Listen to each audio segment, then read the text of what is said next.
Hindi na natapos pa ng isang 19 anyos na lalaki ang paggamit ng umano'y shabu matapos salakayin ng mga operatiba ng PDEA Bohol Provincial Office kasama ang Bohol Maritime Police at Tagbilaran City Police Station ang drug den kung saan niya ginagawa ang naturang aktibidad.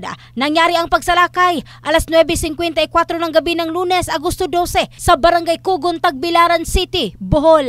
Sa naturang operasyon, arestado ang subject na siyang drug den maintainer na si alias Dondon, 35 anyos na jobless, maging ang kanyang pinsan na si alias Jason, 38 anyos, isang construction painter, at ang umano'y co-drug den maintainer. Ang nahuli sa ng mga otoridad ay kinilalang si alias Romel na isang laborer. Umabot naman sa 102,000 pesos na halaga ng pinaniniwalaang shabu ang narikober. Maharap ang tatlo sa kasong paglabag sa Comprehensive Dangerous Drugs Act of 2002. In the heart of changing lives, ito si Michelle Craste ng Brigada News Philippines, the Music News Authority.